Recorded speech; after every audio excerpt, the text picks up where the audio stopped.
This is something that people in the cycling world don't really often talk about, but we all know the constant battle every single day to fight the urge to buy a new bike.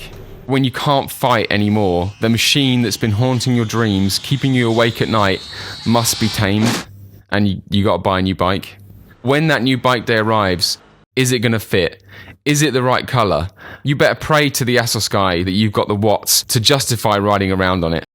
That feeling you get when you're just about to pop open the box of a new bike is like nothing else. 50% mind-blowingly excited, nothing is going to be the same again. 50% you doubt every single decision you've ever made up until this point. The key to having a great new bike day is making sure that the why, the reason you've bought this bike, your why is big enough. Is the reason that you bought this bike just more than you've got the money and you've seen a new bike and you've clicked the buy button? Because that new bike day is never going to mean as much to you as one that you've worked hard for, that you've ploughed hours and hours, days into choosing each individual component, dreaming of it. Have you dreamt of this bike every single night and now it's here and it's real? That is the new bike day that you want to have. My old bike, I was just replacing components more and more often.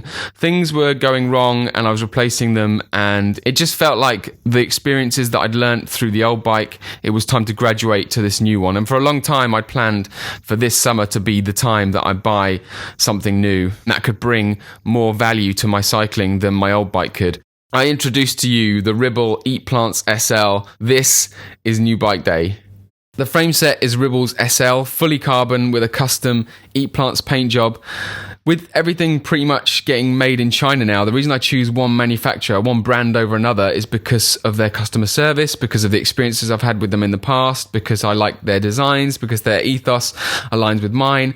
And with Ribble, there were two main reasons. One reason, because I love their bike builder. They've got a bike builder web application on their website that I urge you to go and try out, where you can spec out every single component of the bike and then buy it. Also, because they're pretty much a local bike company. They're British. I could jump on a train and go and talk to them face to face. And that, as a preference, is the kind of company that I want to be associated with. And you can tell that they just love to ride, that they ride themselves, and they love bikes. When I saw the Ribble SL, I knew that was going to be the bike for me. With me doing so much climbing, I knew it was going to be the bike for me, and it just became, from that moment, probably like a year ago, it just became a countdown to spring 2018.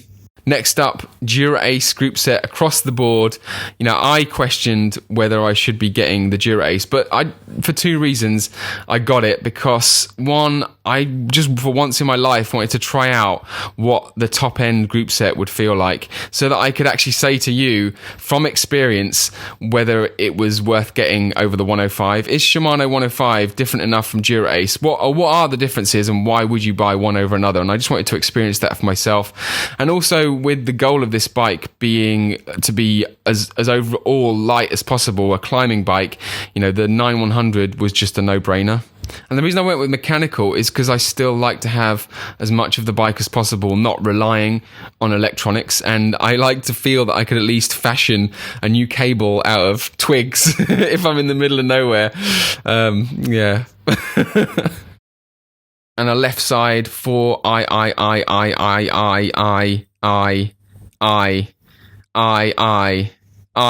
power meter. I looked everywhere for a legit pair of orange Speedplay pedals, and they just don't seem to do them anymore. I think there's some knockoff ones hanging around, but I wanted legit ones, so I went with the black stainless steel Zero pedals with the walkable cleats. Yolio wheel set, 38mm rim depth, fully carbon, Sapim spokes, DT Swiss hubs running the Continental GP 4000 S2s. Stem and bars are Deda. I think it's a Deda 01 stem and Deda carbon Superleggero bars. 42 centimeters, and the stem is 110 millimeters. Wrapped with Deda Elementi bar tape, which I've had a really good experience with. I've had a really good experience with Deda products in general, so I just decided to go with them again. Got a super light aero carbon seat post and saddle, both from AliExpress. So the only thing that I would change on this bike right now is the seat clamp, is the seat post clamp. And I've actually got one on order, which is coming, a carbon seat post clamp, which is the ultimate weight saving gains.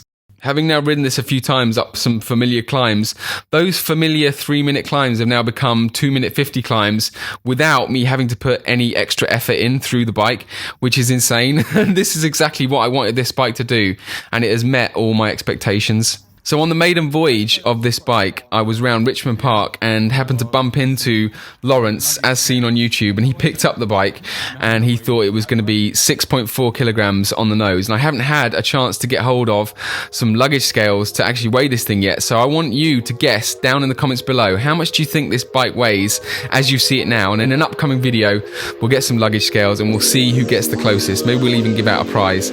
Leave that down in the comments below. Also, your questions as well. If there's something I've missed out here, something you'd like to know about this bike, leave your questions down in the comments and I'll answer it in an upcoming video. Until then, thanks for watching and I'll see you on the road.